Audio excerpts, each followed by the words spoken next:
সেজন্য আল্লাহ রাব্বুল আলামিন মুমিনদেরকে কোরআন কারীমে বারবার তাকওয়ার কথা বলেছেন, আল্লাহ ভীতির কথা বলেছেন।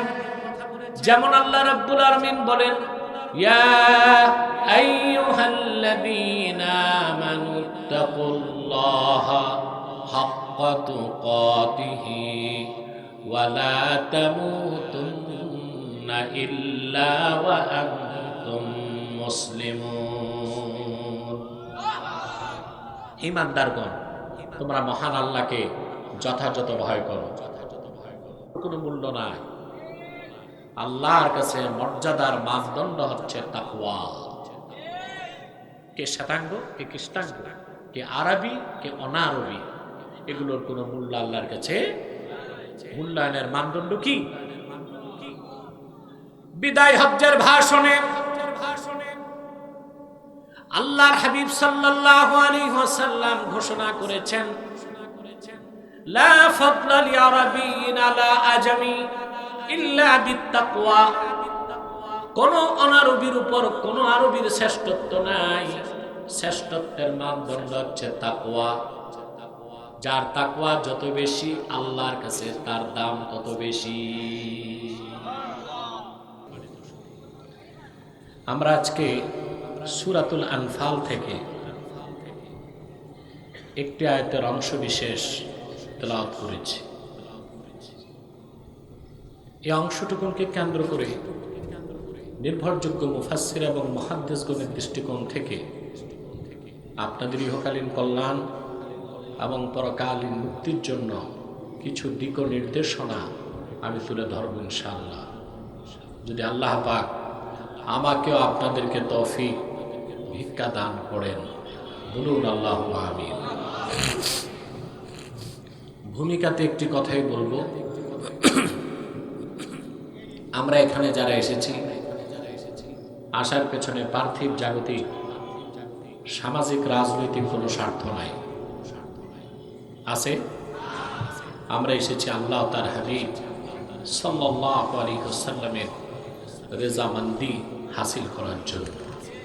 ঠিক না ভাই? আপনারা ঘর থেকে বের হয়েছেন, তাফসীরুল কোরআন মাহফিলে এসেছেন, আল্লাহ তাআলা ঘরে ফিরে যাবার আগ পর্যন্ত আপনাদেরকে তালিবুল ইলমের মর্যাদায় ভূষিত করে দিয়েছেন। আপনারা তালিবুল ইলম, আল্লাহ দ্বীনের ইলম শিখতে বের হয়েছে। কতটুকু মর্যাদা বেড়েছে? আল্লাহর হাবিব সাল্লাল্লাহু আলাইহি ওয়াসাল্লাম ইরশাদ করেছেন, আমার উম্মতের কোন ব্যক্তি যখন দ্বীন শিখতে বের হয়, ওয়া ইন্নাল মালাইকাতা লা তাদউ আজনিহাতাহা রিদান লিতালিবিল ইলম। সুবহানাল্লাহ। দ্বীন শিখতে যে বের হয়, তার সম্মানে আল্লাহর ফেরেশতারা ওই বান্দার পদতলে রহমতের পাখা বিছায় দেয়। তার মানে আপনারা দেখেন, পৃথিবীতে ভিআইপি মানুষ আসলে লাল গালিচার সংবর্ধনা দেয়, ঠিক না? বলেন তো, লাল গালিচা কি? পচা পাটের চটের তৈরি গালিচা। আপনারা কোরআন শুনতে এসেছেন, ফেরেশতার পাখার উপর পা রেখে হেঁটে হেঁটে এসেছেন। হলো না? পুরুষের কণ্ঠে বলেন সুবহানাল্লাহ। খুশি আছেন? ওয়াস্তাগফিরু লাহু মান ফিস সামাওয়াতি ওয়াল আরদ। মুমিন কোরআন সুন্নাহর ইলম শিখার জন্য যতক্ষণ ঘরের বাইরে থাকবে, আল্লাহর ফেরেশতারা আকাশে জমিনে, আল্লাহ সব ফেরেশতা ওই বান্দার জন্য গুনাহ মাফের দোয়া করে। দোয়া চলতেছে আপনাদের জন্য, বলেন। মাজমাউ জাওয়ায়েদে ইমাম হায়সামি উল্লেখ করেছেন, রাসূল করিম সাল্লাল্লাহু আলাইহি ওয়াসাল্লামের ইরশাদ করেছেন, আমার উম্মতের একদল বসে যদি দোয়া করে, একজন দোয়া করে, বাকিরা যদি আমিন আমিন বলে, আমার উম্মতের সম্মিলিত মুনাজাত আল্লাহ ফেরত দেন না, কবুল করে না। তো একটু পরে আমরা মুনাজাত করব না ভাই? আরে কথা বলেন, এককভাবে না সম্মিলিতভাবে? তা আশা করা যে আমাদের দোয়াও কবুল হবে, গুনাহও মাফ হবে। তাহলে আমরা নিয়ত করতে পারি তো ইনশাল্লাহ, মুনাজাত করে গুনাহ মাফ করে নিষ্পাপ বেহেশতি আল্লাহওয়ালা হয়ে বাড়ি যেতে চাই। রাজি আছেন সবাই?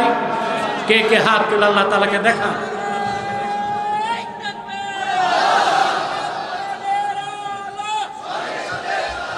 আপনারা হাত তুলছেন, হাত নামান। তবে পুলিশ সুপার যেহেতু দায়িত্বশীল ব্যক্তি আর মেয়র সাহেব রাজনীতিবিদ, তাদের জন্য ছুটি আছে, যখন খুশি যাবে। ওনারাও হাত তুলে ফেলছিলেন, তবে তাদের জন্য তাদেরকে আমি মাইনাস করে রাখলাম, যখন খুশি যাবে। আমি মাহফিলের পক্ষ থেকে পুলিশ সুপারকে, আমাদের সম্মানিত পুলিশ সুপার মনিরুল ইসলাম সাহেবকে এবং মেয়র সাহেব আছেন তাসকিন আহমদ চিশতি, তো মনে হয় তরিকতপন্থী, আচ্ছা, তাদের দুজনকে আমি অভিনন্দন জানাই। আমরা আজকে দোয়া করব আল্লাহ যেন তাদেরকে দুনিয়াতে কল্যাণ দেন, আখেরাতে মুক্তি দেন। ইউটিউবার ভাই, তোমার ড্রোনটা বারবার মনোযোগ নষ্ট করে, তো এটা আমার মনে হয় দূরে রাখো, এটাই ভালো হবে। আসুন আমরা আলোচনায় প্রবেশ করছি। পড়ুন, আউযু বিল্লাহি মিনাশ শাইতানির রাজীম, বিসমিল্লাহির রাহমানির রাহিম। فاتقوا الله وأصلحوا ذات بينكم وأطيعوا الله ورسوله إن كنتم مؤمنين। আল্লাহ তাআলা সূরা আনফালে তার আখিরি নবী মুহাম্মদ সাল্লাল্লাহু আলাইহি ওয়াসাল্লামের উপর অবতীর্ণ কোরআন কারীমে বিশ্বাসী মুমিনদেরকে সম্বোধন করে বলেন, ফাত্তাকুল্লাহ, আল্লাহকে ভয় করো, ওয়া আসলিহু যাতা বাইনিকুম, নিজেদের মধ্যে পারস্পরিক সম্পর্ককে ঠিক করো, ওয়া আতিউল্লাহ ওয়া রাসূলাহ, আল্লাহর আনুগত্য করো, আল্লাহ রাসূলের আনুগত্য করো। ইন কুনতুম মুমিনিন, যদি তোমরা মুমিন হয়ে থাকো। তাহলে খাঁটি মুমিন হবার জন্যে এই চারটা নীতি আল্লাহ দিলেন, চারটা আমল। কয়টা? ফাত্তাকুল্লাহ, আল্লাহকে ভয় করো। আমাদের মধ্যে কিন্তু আল্লাহর ভয় যতটুকু থাকা দরকার ততটুকু নেই। সেজন্যই চুরি হয়, ডাকাতি হয়, সন্ত্রাস হয়, দাগাবাজি হয়, লুটমার হয়, সহিংসতা হয়, দুর্নীতি হয়। ওয়া আসলিহু যাতা বাইনিকুম, নিজেদের মধ্যে পারস্পরিক সম্পর্ককে ঠিক করো। আমাদের কি পারস্পরিক সম্পর্ক ঠিক আছে বাংলাদেশে? কথা বলেন। দলে দলে ঝগড়া, মহল্লায় মহল্লায় ঝগড়া, এক পরিবারে ভাই ভাইতে ঝগড়া, এক বিছানায় স্বামী একদিক স্ত্রী একদিক, মাঝখানে কোলবালিশ। কোথাও আমাদের সম্পর্ক ঠিক, আল্লাহর ভয়ও নাই যতটুকু থাকা দরকার, আর পারস্পরিক সম্পর্কও ঠিক নাই। ব্যক্তি জীবন, সমাজ জীবন আর রাষ্ট্র জীবনে সুখ সমৃদ্ধি, কল্যাণ ও নিরাপত্তার জন্য আর আখিরাতে মুক্তির জন্য খাঁটি মুমিন হবার কোনো বিকল্প নাই। আমরা যদি খাঁটি মুমিন হই, আল্লাহর পক্ষ থেকে সাহায্য ওয়াজিব হয়ে যাবে। কিন্তু সাহায্য কি আল্লাহর পক্ষ থেকে পাই আমরা? কথা বলেন। পৃথিবীর বিভিন্ন জনপদে মুসলমানদের উপর জেনোসাইড হচ্ছে, গণহত্যা হচ্ছে, নির্যাতন হচ্ছে, নিপীড়ন হচ্ছে, যেভাবে আল্লাহ সাহায্য পাওয়া দরকার ছিল ওভাবে পাচ্ছি না, কারণ আল্লাহ যে সংজ্ঞায় মুমিন হতে বলেছেন ওইভাবে মুমিনও হতে পারি নাই। আল্লাহ রাব্বুল আলামিন কোরআন কারীমে বলেন, ওয়ালা তাহিনু ওয়ালা তাহজানু ওয়া আনতুমুল আ'লাউনা ইন কুনতুম মুমিনিন। হীনবল হয়ো না, নিরাশ হয়ো না, হীনমন্যতায় ভুগো না। তোমরা যদি খাঁটি মুমিন হতে পারো, এই পৃথিবীর সমস্ত কাফের মুশরিক অবিশ্বাসী তাগুতের উপর আল্লাহ তাআলা তোমাদেরকে বিজয়ী করবে। কাঙ্ক্ষিত বিজয়ের জন্য আপনাকে কোরআন সুন্নাহর মানদণ্ডে উত্তীর্ণ হয়ে মুমিন হতে হবে। আমরা কি সেভাবে মুমিন হতে পেরেছি? যতক্ষণ পর্যন্ত পুরা দিনদার না হব, দিনের প্রতি ফিরে না আসবো, আমরা কিন্তু মার খাবো, নির্যাতিত হব, নিপীড়িত হব, ঠিক না? আর বিজয়, কল্যাণ, সুখ, শান্তি, সমৃদ্ধির জন্য মুসলমানকে পরিপূর্ণভাবে ইমানদার হয়ে দিনের পথেই ফিরে আসতে হবে। ঠিকটা ঠিক মতো বলতে পারলেন না? এখন আওয়াজ বোঝা যাচ্ছে স্পষ্ট? আমি আওয়াজ বেশি চাই না, কম আওয়াজ, ক্লিন আওয়াজ, সাউন্ডটা একটু চিকন হবে। প্রিয় বন্ধুরা, একটি হাদিস শোনাচ্ছি, মনে রাখবেন। বাকিরা তো বললেন না। আবু দাউদ শরীফের হাদিস, হাদিস নাম্বার 3462। আমাদের সকল সমস্যার মূল কি আর সমাধান কি, একটি হাদিসই তার জবাব আছে। আল্লাহর হাবিব সাল্লাল্লাহু আলাইহি ওয়াসাল্লাম ইরশাদ করেছেন, ইদা তাবায়াতুম বিল ঈনাহ ওয়া আখাযতুম আযনাবাল বাকর ওয়া রাদিতুম বিজ জার'i ওয়া তারাকতুমুল জিহাদ সাল্লাল্লাহু আলাইকুম যুল্লান লা ইয়ানজাউহু হাত্তা তারজিউ ইলা দীনিকুম। ইদা তাবায়াতুম বিল ঈনাহ, যখন তোমরা ব্যবসা বাণিজ্য করবে এমন যা সুদের সাথে সাদৃশ্য রাখে। সুদের সাথে, সুদ তো খাওয়াই যাবে না, ধরাই যাবে না, কাছেও যাওয়া যাবে না, বরং ইনা হচ্ছে এমন ব্যবসা বাণিজ্য, আল বাইআতুল্লাতী তাতাশাব্বাহু বির-রিবা, যেটা পুরা সুদ না, বাহানা করে সুদ খাওয়া। এটাকে আরবিতে বলে হিলা। কি বলে? অর্থাৎ হারামটা আমি খেতে পারতেছি না, তো একটু ব্যাখ্যা টেখ্যা করে ঘুরাই ফিরায় খাওয়া যায় কিনা, এভাবে হারাম কাজকে সুযোগ নিয়ে গ্রহণ করা, এটা হচ্ছে ঈনা। আপনার বাহানা বুঝেন? বাহানা করেও কি সুদ খাওয়া যায়? ঘুষ খাওয়া যায়? পরেরটা মেরে খাওয়া যায়? চুরি করা যায়? হারামটা হারাম সর্বাবস্থায়। যেমন আমাদের দেশে এখন সুদকে অনেকে হালাল করে ফেলছে। সুদের নাম দিয়েছে ইন্টারেস্ট, লভ্যাংশ, মুনাফা। কথা বলেন, আপনি নাম যতই বদলান, বোতল ভর্তি মদ, উপরে লিখে দিছেন ইসলামী পণ্য। বোতলে কি উপরে লিখে দিছেন এটা হালাল মদ, হালাল হবে? হারাম যেটা চিরকালের জন্য হারাম, ওটাকে বাহানা করে গ্রহণ করার কোনো সুযোগ। মোগল আমলে একজন বড় আলেম ছিল দিল্লিতে, অনেক বড় আলেম, কিন্তু ছিল দুনিয়াদার, ভণ্ড আলেম, মাখদুমুল মালিক। কি নাম? তার প্রচুর টাকা ছিল, কিন্তু জীবনও সে জাকাত দেয় নাই। জীবনও। স্টেজে সাউন্ড লাগবে, একটু বাড়াও, পিছনে হরেনগুলো চালাও।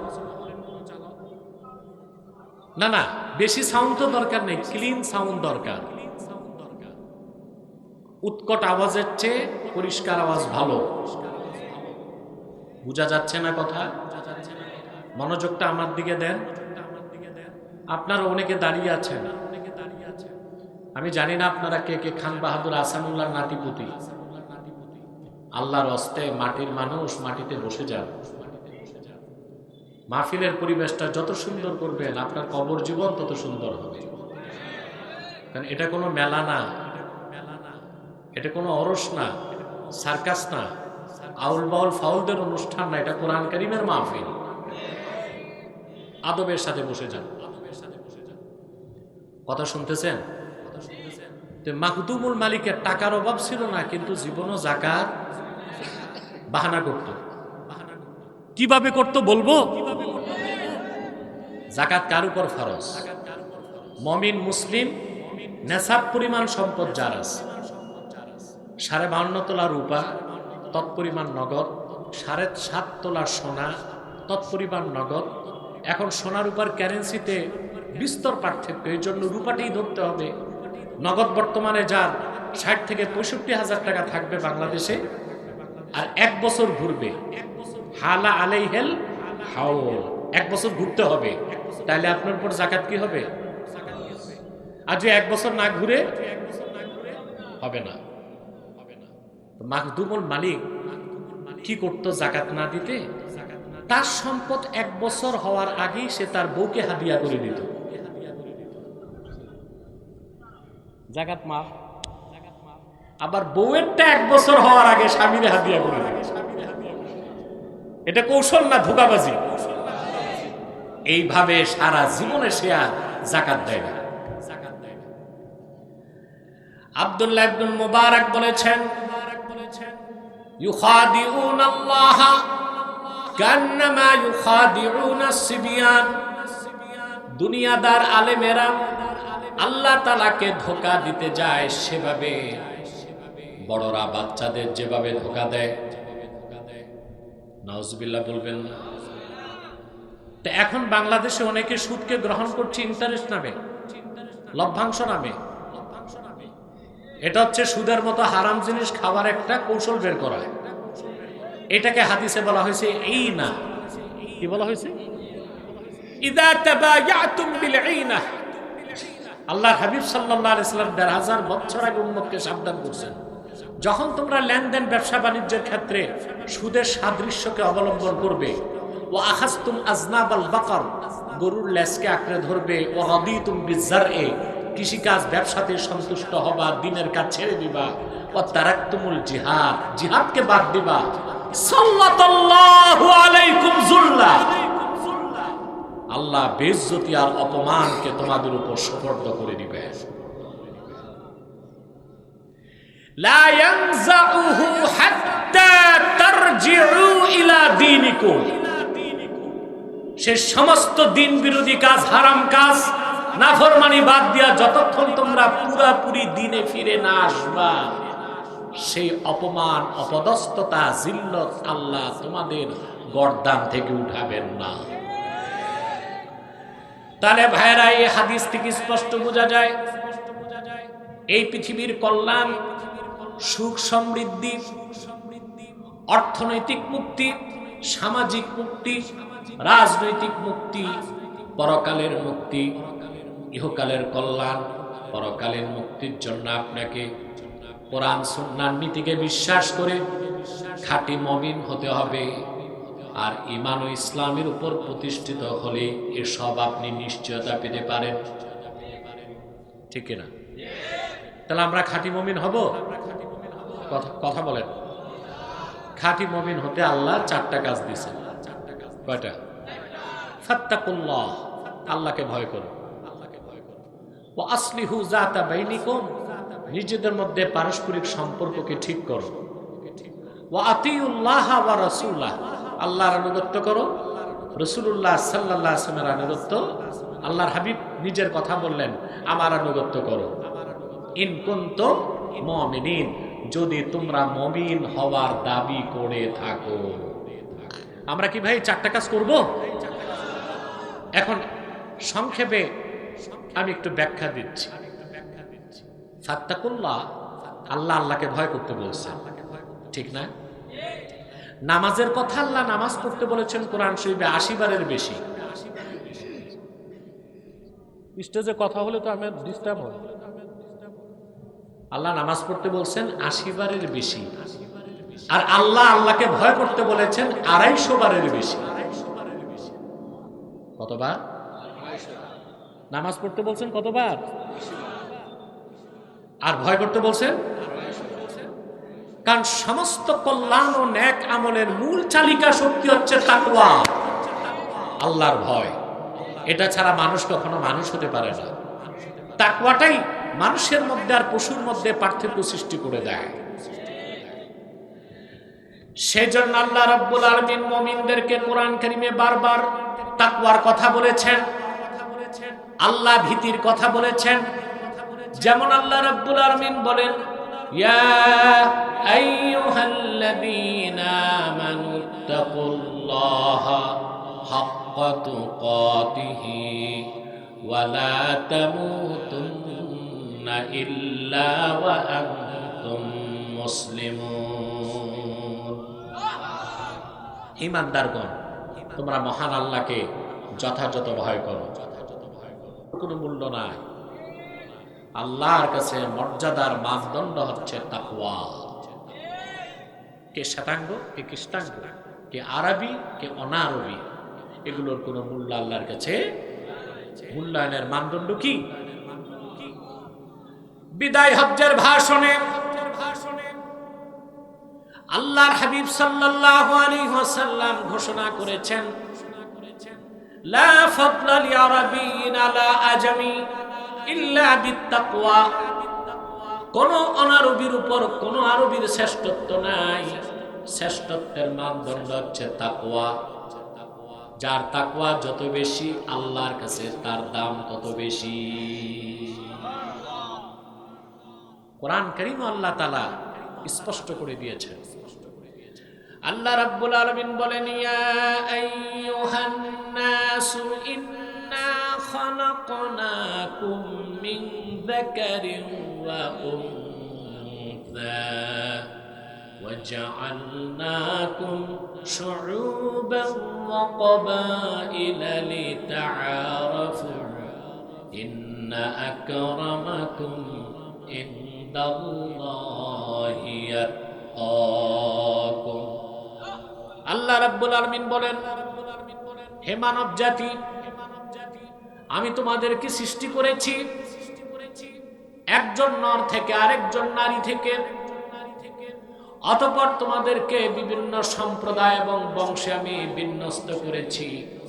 শুনে রাখো মানব জাতি, তোমাদের মধ্যে যার অন্তরে আল্লাহর ভয় যত বেশি, আল্লাহর কাছে ওই লোকটার মর্যাদা ও সম্মান তত বেশি। তাকওয়া, তাকওয়াটাই একজন মানুষকে আয়রন ম্যান বানায় দেয়, সুপারম্যান বানায় দেয়, দামি মানুষ বানায় দেয়।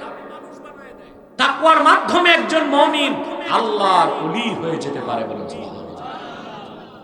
আপনারা সাতক্ষীরার মানুষ পীর আউলিয়া ভক্ত, ঠিক কিনা? আল্লাহর ওলি দেখলে খুব সম্মান করেন। তবে আপনাদের মধ্যে সমস্যা আছে, ওলি আবার ছিলেন না। ওলি তো দুই প্রকার, এক প্রকার আউলিয়া উর রহমান, আর এক প্রকার আউলিয়া উশ শয়তান। এক প্রকার হচ্ছে আল্লাহ তাআলার ওলি, আরেক প্রকার হচ্ছে শয়তানের ওলি। এর মানে পীর দুই প্রকার, রাহমানি পীর আর একদল হচ্ছে শয়তানি পীর। চিনেন এগুলো? না চিনে দৌড়ালে সমস্যা আছে, ঠিক কিনা? ভণ্ড পীরের কাছে গেলে যতটুকু ইমান আছে এটাও যাবে। আপনাকে পীর কি? পীর ইসলামে কোনো পুরোহিতদের মতো কোনো তন্ত্র নাই। পীর হচ্ছে আপনার স্পিরিচুয়াল গাইড, আধ্যাত্মিক নেতা। পীর আপনার বড় ভাইয়ের মতো। পীর মানে এই না যে আপনি মুরিদ হয়ে পীর সাহেবকে কাঁধে নিয়ে শুধু হাঁটবেন, এটা না। পীর হচ্ছে কোরআন সুন্নাহর আলোকে আপনাকে তাসাউফ শিখাবে, আত্মশুদ্ধির ব্যবস্থা দিবে, আপনাকে সঠিক পথ কোন দিক এটা দেখায় দিবে, ঠিক কিনা বলেন? এটা কোন পীরের কাজ? হক্কানি পীরের কাজ। তা আপনারা সাতক্ষীরার মানুষ আউলিয়া ভক্ত, আল্লাহর ওলিদেরকে খুব ভালোবাসেন, কিন্তু নিজেরা ওলি হবার চেষ্টা করেন না। আল্লাহর ওলি হতে বংশ লাগে, কুরাইশ, আব্বাসি, সৈয়দ। পীর হইতে পয়সা লাগে, আল্লাহর ওলি হইতে পয়সা লাগে, প্রচুর মুরিদ লাগবে। কে আল্লাহর ওলি? কে? আল্লাহ সূরা ইউনূসে ৬২ নম্বর আয়াতে বলেছেন, আলা ইন্না আউলিয়া আল্লাহি লা খাউফুন আলাইহিম ওয়া লা হুম ইয়াহজানুন। সাবধান, জেনে রেখো, নিশ্চয়ই যারা আল্লাহর ওলি তাদের কোনো ভয় নাই, তাদের কোনো চিন্তা নাই। আজকে পৃথিবীতে সবচেয়ে বেশি যে জিনিসের ক্রাইসিস সেটা হচ্ছে সিকিউরিটি। নিরাপত্তার অভাব না? কথা বলেন। সিকিউরিটি থ্রেট সবচেয়ে বেশি এখন ইউরোপ, আমেরিকায়। রাশিয়া ইউক্রেনের যুদ্ধ যে কোনো সময় নিউক্লিয়ার ওয়ার, পারমাণবিক যুদ্ধের রূপ নিতে পারে। ওরা ভয়তে আছে, ঠিক কিনা? চিন্তায় আছে। আর যে আল্লাহর ওলি হয়ে যায় সে ভয় পায় না, সে চিন্তা করে না। সে জানে দিনের পথে, সত্যের পথে লড়াই করে মৃত্যু হলে শাহাদাত নসিব হবে। আর যদি আল্লাহ বাঁচায় রাখে, নেক আমলের মাধ্যমে গাজী হওয়ার সৌভাগ্য লাভ করবে। আর এথিস্ট, আনবিলিভার, অবিশ্বাসী, নাস্তিক, বেঈমান, কাফের, মুশরিক, পরকালের ভোগ বিশ্বাস নাই, সে মনে করে দুনিয়াটাই শুরু, দুনিয়াটাই শেষ। সারাক্ষণ চিন্তা তাকে অক্টোপাসের মতো গ্রাস করে রাখে, মৃত্যুর ভয়তে সে অস্থির থাকে। কিন্তু যে আল্লাহর ওলি হয়ে যায় সে এই পৃথিবীতে কোনো কিছুকে ভয় পায় না, একমাত্র আল্লাহকে ভয় পায়। আল্লাহ বলেছেন, নিশ্চয়ই যারা আল্লাহর ওলি তাদের কোনো ভয় নাই, তাদের কোনো চিন্তা। সুবহানাল্লাহ বলবেন।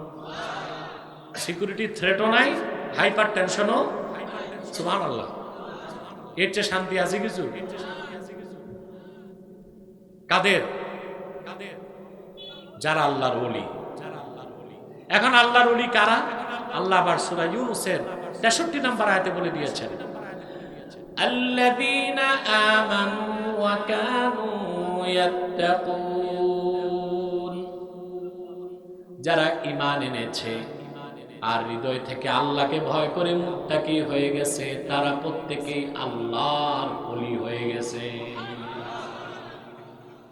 তো ওলি হতে বংশ লাগে, টাকা লাগে, মুরিদ লাগে, বিরিয়ানির ডেক লাগে। কি লাগে? দুইটা জিনিস, ঈমান, তাকওয়া। ঈমান, তাকওয়া। আপনাদের তো ঈমান আছে, কথা বলেন। ঈমান আছে বলেই তো মাহফিলে এসে বসে আছেন, নিজের ভাড়ার পয়সা খরচ করে আসছেন, কথা বলেন। মুনাজাতের পর কোনো সিন্নি নেওয়াজও নাই, এই যে বসে আছেন, এটা তো ঈমান আছে বলেই। তা আল্লাহর ওলি হতে লাগে ঈমান আর তাকওয়া। একটা তো আছে, আরেকটা দরকার। ওইটা কি? আল্লাহ সেটাই বলেছেন, ফাত্তাকুল্লাহ, আল্লাহকে ভয় করো। সুবহানাল্লাহ। এই আয়াতের ব্যাখ্যায় ইবনে কাসির লেখেন, মান কানা মুমিনান তাকিয়া কানা লিল্লাহি ওয়ালিয়া। মুহাম্মদ সাল্লাল্লাহু আলাইহি সাল্লামের প্রত্যেক সেই উম্মত যার ঈমান আছে, যার তাকওয়া আছে, সে লোকটাই আল্লাহর ওলি হয়ে গেছে। কি আছে? ঈমান আছে, তাকওয়া আছে। তাহলে আমরা তাকওয়াটা অর্জন করব। ঈমানটা তো আছে, বড়টাই আছে।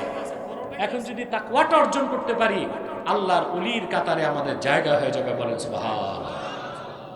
প্রিয় ভাইরা, সেজন্য আল্লাহ তাআলা আল্লাহকে ভয় করো এই তাকওয়ার কথা বলেছেন কতবার? প্রায় ২৫০ বার। বলেন সুবহানাল্লাহ। আপনার জীবনের শ্রেষ্ঠ সম্বল হচ্ছে তাকওয়া, আল্লাহর ভয়। তাকওয়ার চেয়ে বড় কোনো সম্বল নাই। আল্লাহ রাব্বুল আলামিন কোরআন কারীমে ইরশাদ করেছেন, ওয়া তাযাওয়াদু ফাইন্না খাইরাজ যাদিত তাকওয়া, সফরের জন্য পাথেয় সংগ্রহ করো, নিশ্চয়ই জেনে রেখো মুমিনের সবচেয়ে বড় সম্বল হলো তার অন্তরে রক্ষিত তাকওয়া।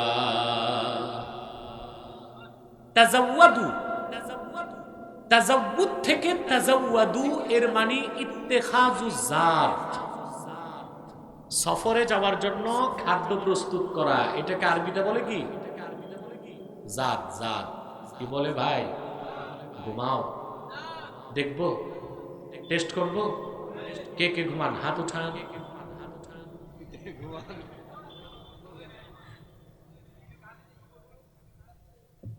ঘুমালে আবার হাত তুলে কেমন? আমার এই জন্যই তো আমি বলি হুজুগে বাঙালি না, না বুঝে বাঙালি। কষ্ট হচ্ছে, গরম বেশি, আল্লাহ তো বাতাসও দিছে। বাতাস লাগতেছে, আলহামদুলিল্লাহ। সফরের জন্য যে পাথেয়টা তৈরি করা হয় আরবিতে তাকে বলে জাত। কি বলে? আল্লাহ বলেছেন জাত, সফরের সম্বল প্রস্তুত করো। জাত বলা হয় আত-তাআমুল্লাযী ইয়াসতাসহিবুহুল মুসাফির ইনদা সাফার।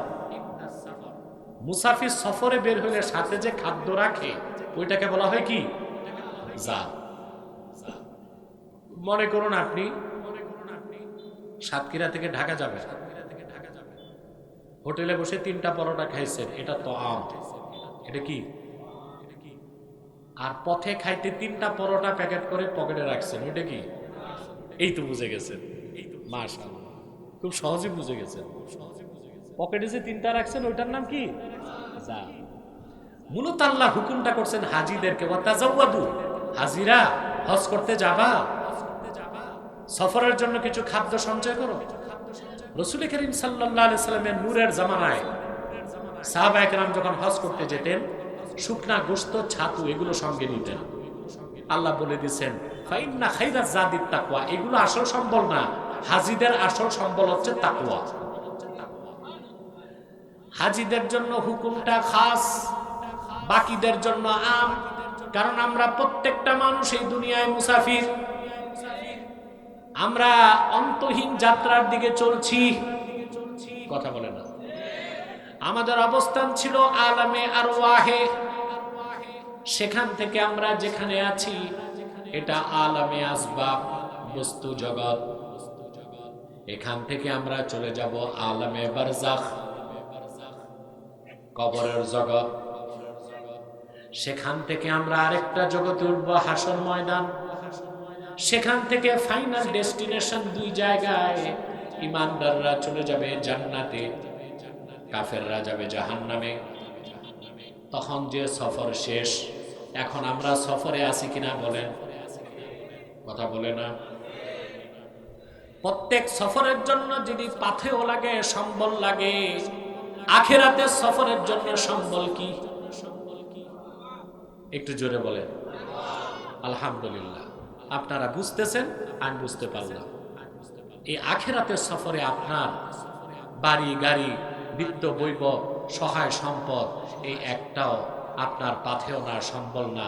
আখিরাতে জান্নাত পর্যন্ত সফরে পৌঁছে, এই সফরে শেষ গন্তব্য জান্নাতে পৌঁছার জন্য অবশ্যই আপনাকে তাকওয়ার সম্বল অর্জন করতে হবে। বলেন সুবহানাল্লাহ। এই তাকওয়া মানুষকে আল্লাহর ওলি বানায়। এই তাকওয়া মানুষকে শক্তি দেয়, সম্মান দেয়, মর্যাদা দেয়। বলেন সুবহানাল্লাহ। পৃথিবীর প্রত্যেকটা মানুষ 4টা জিনিস চায়। কয়টা জিনিস? 4টা জিনিস যার থাকে পৃথিবীতে তাকে বলা হয় সুপার পাওয়ার। কি বলা হয়? কয়টা জিনিস? কয়টা জিনিস? 4M। কি? 4M theory. 4টা জিনিস যার থাকবে সে সুপার পাওয়ার হয়। প্রথম হচ্ছে মানি, তারপর মাসাল, তারপর ম্যান্ডেট সমর্থন, তারপর মিডিয়া। কয়টা হলো? মানি, মাসাল, ম্যান্ডেট, মিডিয়া। এই 4টা যার বেশি থাকে তাকে বলা হয় কি? Super power. পৃথিবীতে 4টাই আমেরিকার বেশি, সেজন্য তাকে বলা হয় কি সুপার পাওয়ার। আমেরিকার প্রচুর টাকা, বর্তমানে তার রিজার্ভ আছে $23 ট্রিলিয়ন। কত বিলিয়ন না, 1000 বিলিয়নে 1 ট্রিলিয়ন। তার রিজার্ভ হচ্ছে $23 ট্রিলিয়ন। আল্লাহ করিম। আপনি কিছু কথা বলতে চাচ্ছেন? আচ্ছা আচ্ছা, আপনি কি আগে চলে যেতে চান না মোনাজাতের পরে? তাহলে আপনি যেহেতু আসছেন, আমি সুযোগ দিচ্ছি 1 মিনিট আপনি সালাম কালাম করেন। শুধু আপনার উঠবেন না, একটা লোক মাথা নাড়বেন না, উনি যাবেন, ওনাকে আমি ছেড়ে দিচ্ছি, উনি একটু সৌজন্যমূলক কথা বলবেন। যেহেতু কোরআন শরীফের তাফসীর চলতেছে, এখানে বেশি কথার সুযোগ নেই। বিসমিল্লাহির রহমানির রহিম। সকল প্রশংসা মহান রব্বুল আলামিনের। আজকে এই তাফসীরুল কোরআন মাহফিলের সম্মানিত সভাপতি উপস্থিত রয়েছেন প্রধান আলোচক আল্লামা মুফতি ডক্টর সাইয়্যিদ মোহাম্মদ এনায়েতুল্লাহ আব্বাস সিদ্দিকী, দ্বিতীয় আলোচক হাফেজ মাওলানা মোহাম্মদ আরিফ বিল্লাহ আল হাবিব, বিভিন্ন রাজনৈতিক দলের নেতৃবৃন্দ ও আমার প্রান্তীয় এলাকার মুসলিম ভাই ও বোনেরা, আসসালামু আলাইকুম। আপনারা সবাই ভালো আছেন? আসলে আমি বেশি কথা বলবো না, আমি জাস্ট আমাকে যেহেতু দাওয়াত করা হয়েছে, যেহেতু আসতে বলা হয়েছে, এই কারণে শুধু আসা। আরেকটা কারণ হলো, যেহেতু আমি এই জেলার পুলিশ সুপার, যেহেতু এখানে এসেছি, একটা সুযোগ হয়েছে শুধু একটু কথা বলার। এখানে যারা ওয়াচ করছে আমার কাছে অসাধারণ মনে হচ্ছে যে ওনারা এদেশের এবং দেশের বাইরের পরিমণ্ডলে অত্যন্ত খ্যাতিমান। এই খ্যাতিমান যারা বক্তা, ইসলামিক বক্তা, তাদেরকে আমরা পেয়েছি। জেলা পুলিশের পক্ষ থেকে, সাতক্ষীরা জেলা পুলিশের পক্ষ থেকে আপনাদেরকে আমি ধন্যবাদ জানাই, কৃতজ্ঞতা জানাই। সেই সাথে কৃতজ্ঞতা জানাই আপনাদেরকে যারা এই গরম উপেক্ষা করে এরকম একটা মাহফিলে উপস্থিত হয়েছে। সত্যি আমি অভিভূত আপনাদেরকে দেখে, আপনাদের ধৈর্য এবং এই আমাদের যে পবিত্র গ্রন্থ আল কোরআন, এটার তাফসীর অর্থাৎ ব্যাখ্যা শোনার জন্য আপনারা এরকম ভাবে সমবেত হয়েছেন। সত্যি আমি অভিভূত। আমার যে এলাকা গাজীপুর, আমি সাধারণত গ্রীষ্মকালে একটু কমই দেখতে পাই যে এত মানুষের আগমন। আর যেহেতু তাফসীরুল কোরআন, কোরআনের ব্যাখ্যা হচ্ছে, তাফসীরের ব্যাখ্যা হচ্ছে, আপনারা মনোযোগ দিয়ে শুনছেন, এই জন্য আমি আর বক্তব্য দিব না। এখানকার যারা প্রথিতযশা, দেশি এবং বিদেশে যারা খ্যাতিমান এই আমাদের যে বক্তা এসেছেন, প্রধান বক্তা এবং দ্বিতীয় বক্তা সহ যারা আপনারা এসেছেন, তারা এই কথা বলেন। আমাদের জন্য আপনারা দোয়া করবেন। আর যে কথাগুলো বলা হচ্ছে, এটা প্র্যাকটিক্যাল কাজটা পুলিশ করে। এই যে মানুষের নিরাপত্তা দেওয়ার কাজ, এখানে প্রধান বক্তা বলছিলেন, আমি মনোযোগ সহকারে কথাগুলো শুনছিলাম।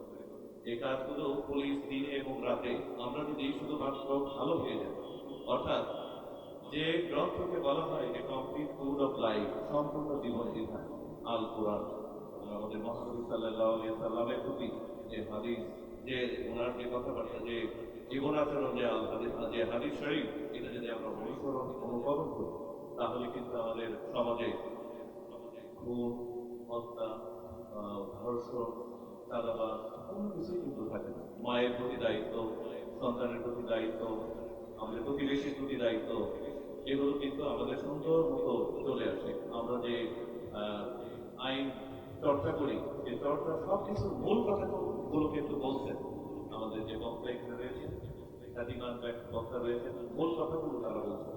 আপনারা ধৈর্য সহকারে শুনুন আর আমাদের জন্য দোয়া করবেন, ঠিক আছে?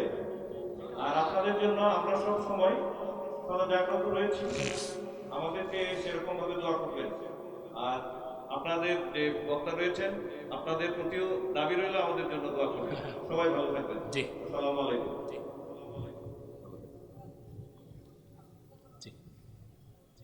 ভালো থাকেন।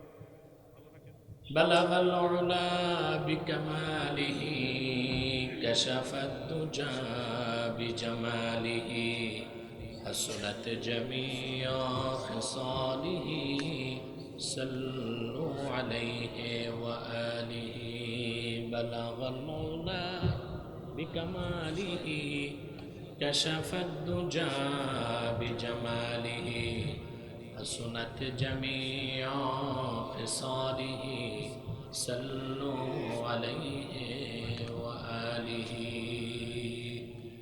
আমরা বলছিলাম তাকওয়ার কথা। আল্লাহ তাআলার ভয়, তাকওয়া, এটাই মানুষের মুক্তির ব্যবস্থা করে দেয়, মানুষকে আল্লাহর ওলিতে পরিণত করে দেয়, ঠিক কিনা? এই তাকওয়া ভিত্তিক জীবন যা গঠনের মাধ্যমে একজন মানুষ খাঁটি মুমিন মুত্তাকি হতে পারে, বলেন সুবহানাল্লাহ। আল্লাহ সুবহানাহু ওয়া তাআলা খাঁটি মুমিন হবার জন্য যে 4টি নির্দেশ করেছেন, তার প্রথমটি হচ্ছে ফাত্তাকুল্লাহ, আল্লাহকে ভয় করো। কাকে ভয় করতে হবে? আল্লাহর ভয় অন্তরে থাকলেই এটাই সর্বশ্রেষ্ঠ পাথেয়, সর্বশ্রেষ্ঠ সম্বল, যা আখিরাতে আমাদেরকে জান্নাত পর্যন্ত পৌঁছে দিবে। তো বলছিলাম সুপার পাওয়ার হতে কয়টা জিনিস লাগে মনে আছে? মানে একটা কথা আমি বলে দিই, পুলিশ সুপার আমার সম্পর্কে ধারণা নেই, বক্তা বক্তা বলছে, আমি বক্তা না, আমি স্কলার। বক্তা আর স্কলারে বহুত পার্থক্য আছে। আমি হচ্ছে দায়ী ইলাল্লাহ, বুঝতে পারছেন? বক্তার বোঝা যায় পেশাদারিত্ব, ওয়াজ মাহফিল এটা আমাদের পেশা না, এটা আমাদের নেশা। কথা বুঝতে পারছেন? তো তার হয়তো আমার ব্যাপারে ধারণা নেই, বলে ফেলছেন, আমি ঠিক করে দিলাম। কথা বুঝতে পারছেন? তো কয়টা জিনিস লাগে? মানি, মাসাল, ম্যান্ডেট আর মিডিয়া। এই 4টা জিনিস সবচেয়ে বেশি হচ্ছে আমেরিকার, এই জন্য তাকে বলা হয় সুপার পাওয়ার। কি বলা হয়? তার রিজার্ভ আছে $23 ট্রিলিয়ন। কত? মাসাল, সামরিক শক্তি দেশে 1 নাম্বার, ঠিক না? তারপর হচ্ছে মিডিয়া, আল জাজিরা ছাড়া সবগুলো টিভি চ্যানেল তার পকেটে। ম্যান্ডেট, এই দুনিয়াতে যত অবৈধ সন্ত্রাসী কাজের লাইসেন্স লাগে, এটা নিতে তার বাড়ির উঠানেই আছে জাতিসংঘ। কথা বলেন। এর জন্য তাকে বলা হয় কি? Super power. কিন্তু এটা কি আসলেই সুপার পাওয়ার? এই 4টা শক্তির উপরে আরেকটা শক্তি আছে, ওইটা হচ্ছে মুমিনের ঈমানি পাওয়ার। সুবহানাল্লাহ। স্পিরিচুয়াল পাওয়ার। মুমিনের ঈমানি শক্তি, তাকওয়ার শক্তির সামনে টিকে থাকার মতো কোনো পরাশক্তি, অপশক্তি পৃথিবীতে নয়। আছে? এই আমেরিকা এত শক্তি সামর্থ্য নিয়ে আফগানিস্তানে মোল্লাদের কাছে মার খাইছে না? কথা বলেন। মোল্লাদের কি ছিল? তাকওয়া, তাকওয়া এটা ছিল। সুবহানাল্লাহ। মনে রাখবেন, পশুকে শক্তি দেওয়া হয়েছে শুধু দেহে, মানুষকে শক্তি দেওয়া হয়েছে দেহে এবং মাথায়। আর মুমিনের শক্তি 3 জায়গায়, দেহে, মাথায়, সিনায়। কোন শক্তি বেশি? আল্লাহ তাআলা মুসা নবীকে বললেন, ইযহাব ইলা ফিরাউনা ইন্নাহু তাগা। ফিরাউন সীমা লঙ্ঘন করছে, মুসা তুমি তার কাছে যাও। মুসা নবী চিন্তা করছেন, 9.5 লক্ষ বর্গমাইল স্টেটের রাজা ফিরাউন। তার আর্টিলারি পদাতিক বাহিনী ছিল 80,000 ঘোড়সওয়ার। তার ক্যাবিনেটে ছিল বিচক্ষণ প্রচুর লোক। তার বাণিজ্য উপদেষ্টা ছিল হামান, তার অর্থ উপদেষ্টা ছিল কারুন, তার প্রকৌশল উপদেষ্টা ছিল সামিরি। বিশাল লটবহর ক্ষমতা, শক্তি তার। মুসা আলাইহিস সালাম ভাবছেন, আমি কি দিয়া মোকাবেলা করবো তারে? এবার মুসা নবী আল্লাহর কাছে কি চাইলো? কোরআন সাক্ষ্য দেয়। মুসা নবী আল্লাহকে ডাক দিয়ে বললেন, ক্বালা রাব্বিশরাহ লি সাদরি ওয়া ইয়াসসির লি আমরি ওয়াহলুল উকদাতাম মিন লিসানি ইয়াফকাহু কওলি। আয় আল্লাহ, তুমি আমার সিনাটারে প্রশস্ত করে দাও, আবার সিনাটা খুলে দাও। যার ইমানের পাওয়ার যত বেশি, তার সিনাটা তত বড়। সুবহানাল্লাহ বলবেন। ইমান যত মজবুত, সিনা তত। সুবহানাল্লাহ, এটা ফিতা দিয়ে মাপার জিনিস না। মুমিনের সিনার প্রশস্ততা আল্লাহর আকাশের প্রশস্ততার মতো। মুসা নবী বলেন, আল্লাহ আমার সিনাটা খুলে দাও, কাজটা সহজ করো, আর আমার মুখের জড়তা তুমি খুলে দাও। ফেরাউনকে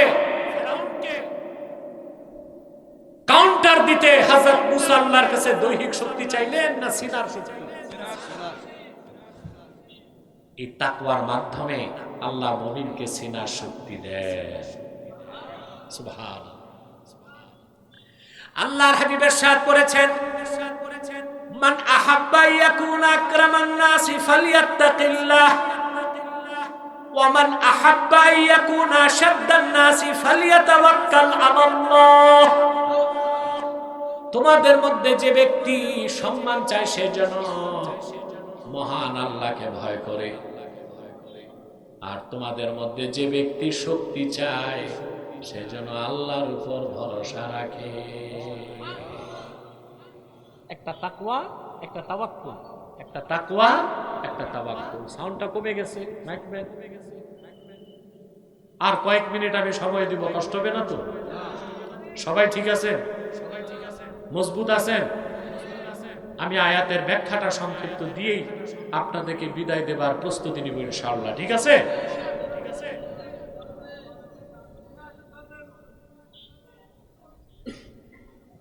আপনারা মাঝখানে ব্যাঘাত সৃষ্টি করছেন আমার, এটা আমি কখনো সুযোগ দেই না, আপনাদের আবদারের কারণে করে দিচ্ছি। আমাকে দাওয়াত করলে আমার রুলস রেগুলেশন মানতে হবে। কথা বুঝতে পারছেন তো? যে ব্যক্তি সম্মান চায় সেজন্য আল্লাহকে ভয় করে, আর যে শক্তি চায় সেজন্য আল্লাহর উপর ভরসা। সুবহানাল্লাহ কইবেন। এই দুইটা জিনিস যার আছে, পৃথিবীর কোন পরাশক্তি, ধরাশক্তি, অপশক্তি তার একটা কেশাগ্র স্পর্শ করতে পারবে। সুবহানাল্লাহ। তা আল্লাহকে ভয় করবেন। আল্লাহর ভয় বা তাকওয়াটাই মানুষকে চরিত্রবান বানায়। এই যে আজকে বাংলাদেশের মূল সমস্যা দুর্নীতি। কি কি পরিমাণ টাকা চুরি হয়েছে, পাচার হয়েছে জানেন? এক একজন মানুষের আপনাদের মাথা পিছু ঋণ হচ্ছে 1,07,000 টাকা। কত? এক একজনের মাথা পিছু ঋণ প্রায় 28 লক্ষ কোটি টাকা দেশ থেকে চুরির মাধ্যমে পাচার হয়েছে। কারা করেছে? রাজনৈতিক নেতারা, আর করেছে আমলা কামলারা। ঠিক কিনা? ডিপ স্টেটকে যারা পরিচালনা করে তারাই দুর্নীতির কাজ করেছে। তারা তো উচ্চ শিক্ষিত, হায়ার এডুকেটেড, অধিকাংশই বিসিএস ক্যাডার। এই করাপশন কেন করলো তারা? তার কারণ একটাই, প্রাইমারি থেকে বিশ্ববিদ্যালয় পর্যন্ত তাদেরকে যে শিক্ষা দেওয়া হয়েছে সেই শিক্ষার মধ্যে সাহিত্য ছিল, ভূগোল ছিল, জুলজি, বোটানি, কসমোলজি, থিওলজি সব ছিল। শুধুমাত্র কোরআন সুন্নাহর তাকওয়া ভিত্তিক শিক্ষাটাই ছিল না। আজকে দেশে চলতেছে সংস্কারের কথা। কিসের কথা? তো সংস্কার কোথায় করবেন? আমাকে যদি জিজ্ঞেস করে আমি বলবো প্রথম সংস্কার করতে হবে আইন মন্ত্রণালয়ে, দ্বিতীয় সংস্কার শিক্ষা খাতে। এগুলো বাদ দিয়ে এখন সংস্কার শুরু করছে বিতর্কিত নারী কমিশনের প্রস্তাবে। আমাদের যে ব্যক্তিগত পার্সোনাল ল, এখানে হাত দেওয়া হচ্ছে। মহিলা কিছু এগুলোর দায়িত্ব দিয়েছে কমিশনে, 318 পৃষ্ঠার প্রতিবেদন দিয়েছে। নারী সংস্কার। কি সংস্কার? আমরা প্রতিবাদ করেছি, দেখেছেন আপনারা? হেফাজতের সরওয়ারদের সম্মেলনটা দেখছিলেন? সংস্কারের নামে হচ্ছে কুসংস্কার। সেখানে দেওয়া হয়েছে নারী আর পুরুষ সব ক্ষেত্রে সমান অধিকার পাবে। এটা কি যৌক্তিক বৈজ্ঞানিক কথা না পাগলের কথা?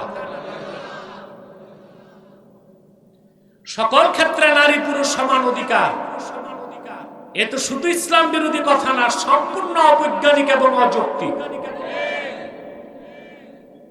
মুসলমান তো দূরে থাক, পাগল ছাড়া কেউ এটা মানতে পারে না। আপনারা ডক্টর জাফরুল্লাহর সাথে আমার একটা ডিবেট দেখছিলেন? ওখানে আমি দেখাইছি জাফরুল্লাহ হারছিল। আলহামদুলিল্লাহ, নূর নবীজি মুহাম্মদ সাল্লাল্লাহু আলাইহি সাল্লামের এই গোলামের কাছে যত নাস্তিক বসছে সবই হারছে, আলহামদুলিল্লাহ। তা আমি জাফরুল্লাহকে নারী আর পুরুষের মধ্যে বায়োলজিক্যাল, সাইকোলজিক্যাল এবং ফিজিক্যাল 25টা পার্থক্য তুলে ধরছি। তো সৃষ্টিগতভাবেই তো নারী আর পুরুষ। স্বাধীন হওয়ার পর গণতন্ত্রের বয়স 30। এই 30-এ দেখেন তো, প্রধানমন্ত্রী হিসেবে নারীরাই তো দেশ চালাইছে 27 বছর। কত বছর? প্রধানমন্ত্রী নারী, স্পিকার নারী, তারপরে মন্ত্রী পরিষদের নারী, শুধু বাইতুল মোকাররমের খতিবটা বাকি আছে। এটা বদলায় দিত টাইম পাইলে।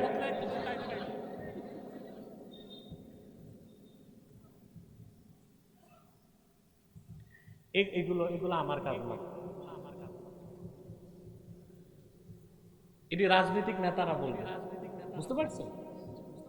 কথা শুনতেছেন তো?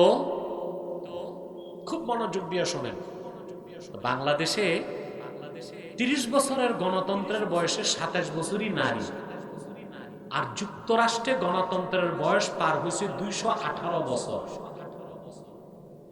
218 বছরে বর্তমান প্রেসিডেন্ট পাগলাটা, সে হচ্ছে 47তম। নারীবাদীদেরকে বলছি, তোমরা যাদের কাছ থেকে নারী পুরুষের অধিকার শিখেছ, তোমাদের আব্বারা আমেরিকায় 218 বছরে একজন নারীকে প্রেসিডেন্ট বানায় নাই, কেন জানতে চায়? ওদের কাছ থেকে শিখে বাংলাদেশে প্রধানমন্ত্রী কিন্তু হইল বহু বছর নারী, ঠিক না? এরপর নারীর ক্ষমতায়নের নামে, নারীর অধিকারের নামে এই বিতর্কিত নারী সংস্কার কমিশনের সম্পূর্ণ কমিশনকে বাতিল করতে হবে। বিতর্কিত এই প্রস্তাবকে গ্রহণ করা যাবে না। একমত আপনারা? প্রিয় ভাইরা, তো বলছিলাম সংস্কার কোথায় করবেন? ভালো জায়গা চুলকায়া মলম দেওয়ার দরকার কি? আইন সেক্টরটা পুরা পচে গেছে, এটারে সংস্কার করে। এবার ইংরেজ আইন বাদ দিয়া কোরআন সুন্নাহর কিছু আইনকে কায়েম করেন। শিক্ষাঙ্গনটা একদম ধ্বংস হয়ে গেছে, শিক্ষাঙ্গনটা সংস্কার করেন। দুর্নীতি মুক্ত বাংলাদেশ যদি উপহার দিতে চান, প্রচলিত শিক্ষা ব্যবস্থার সাথে প্রাইমারি থেকে বিশ্ববিদ্যালয় পর্যন্ত কোরআন ও সুন্নাহর মৌলিক শিক্ষাকে বাধ্যতামূলক করেন।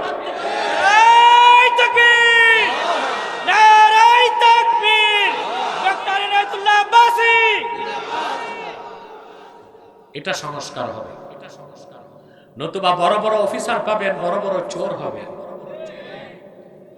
আগে শুনতাম পুকুর চুরি, 16 বছর দেখছি সাগর চুরি। সংস্কার যদি না করেন, সামনে দেখবো মহাসাগর চুরি।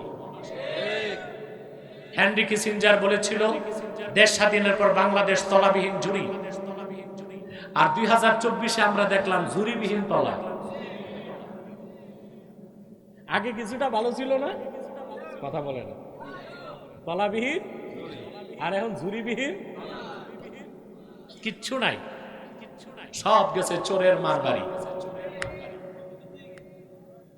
প্রিয় ভাইরা, অতএব দেশকে যদি দুর্নীতিমুক্ত করতে হয় তাকওয়া ভিত্তিক আইন লাগবে, তাকওয়া ভিত্তিক সংস্কৃতি লাগবে, তাকওয়া ভিত্তিক শিক্ষা ব্যবস্থা লাগবে।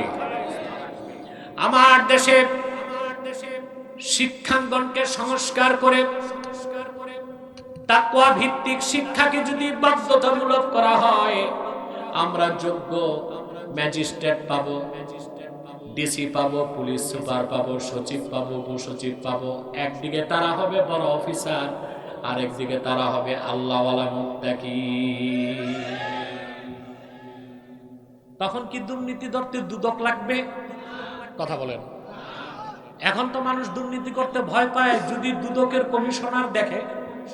কথা বলেন।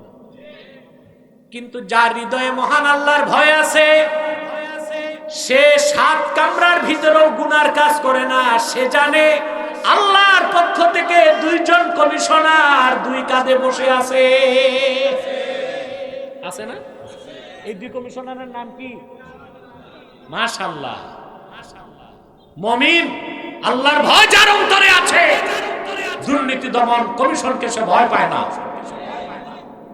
পুলিশকে ভয় পায় না, র্যাবকে ভয় পায় না। সে জানে তার মালিক আল্লাহর পক্ষ থেকে 2 জন কমিশনার বসে আছে, সব লেখা হচ্ছে। দুনিয়ায় ফাঁকি দিতে পারবে, ফাঁকি তো চলে না? সাবেক প্রেসিডেন্ট ফাঁকি দিয়া চলে গেছে, মানুষটার বাইরে। কথা বলো, এখানে শুভঙ্করের ফাঁকি আছে না নাই? আরে ভাই, এয়ারপোর্ট দিয়া একটা বিড়ালের পক্ষে সম্ভব না ইমিগ্রেশন পার হয়ে যাওয়া। আর এইরকম একটা হেভিওয়েটেড পারসন চলে গেল আরামে, কেউ টের পেল না। এটা শুভঙ্করের ফাঁকি। বাচ্চারা আন্দোলনে নামছে, ওরা তো বাচ্চা, ওরা তো গভীরটা বুঝে না, ঠিক না?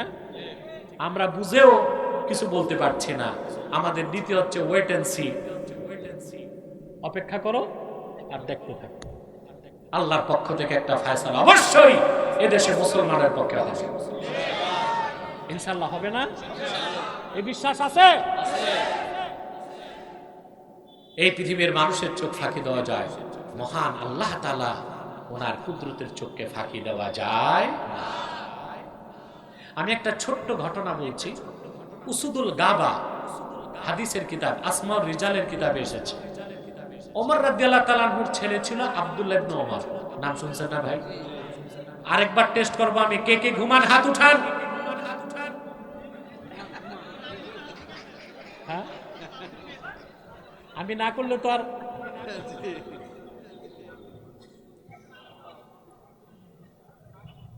তোমার পূর্বপুরুষ কি নোয়াখালীর নাকি? ভালো প্যাচ ধরছো, এই জন্য বলছি। এক শ্রোতা বলতেছে, হুজুর আপনি তো হাত উঠেছেন, এই প্যাচ ট্যাচ নোয়াখালীর মানুষের বেশি। তো বললাম তোমার পূর্বপুরুষ কি নোয়াখালীর নাকি? কথা শুনতেছেন ভাই? আব্দুল্লাহ ইবনে ওমর রাদিয়াল্লাহু তাআলা আনহুমা, তিনি একদিন মক্কা মুকাররমায় হাঁটতেছেন, দেখলেন পাহাড় থেকে এক রাখাল মরুচারী বকরির পাল নিয়ে নামতেছে। এতগুলো বকরি দেখে আব্দুল্লাহ বিন ওমরের পছন্দ হয়েছে। তিনি বললেন, বিনি শাতাম মিনাল গানাম, তোমার এতগুলো বকরি থেকে একটা বকরি আমার কাছে বিক্রি করো, একটা বকরি।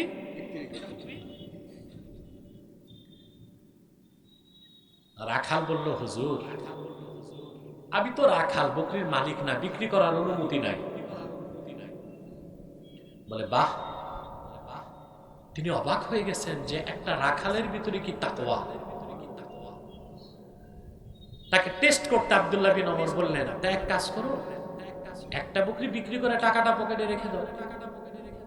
বলে না, আমার মাহাজুর খুব শক্ত, বকরি আউটপুটের সময় গনে, ইনপুটের সময় আবার গনে। তো তিনি তারে পরীক্ষা করতে যায় কৌশল শিখাইলেন। বললেন, আরে রাখাল, একটা বকরি বিক্রি করে টাকাটা তুমি খাও, আর জিজ্ঞেস করলে বলে দিও একটা বকরি বাঘে খেয়েছে। মরুভূমির সহজ সরল যুবকটি বলল, ইবনে ওমর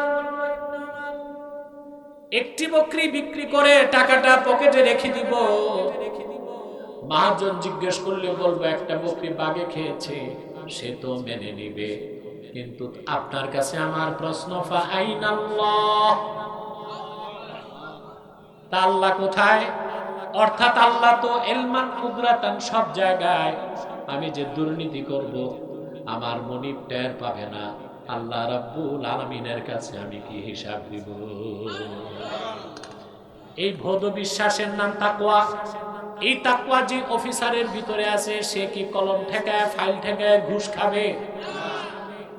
পুলিশ সুপারের যার ভিতরে এই তাকওয়া আছে, সে কি ঘুষ খাবে? ডিসি যার ভিতরে তাকওয়া আছে, ঘুষ খাবে?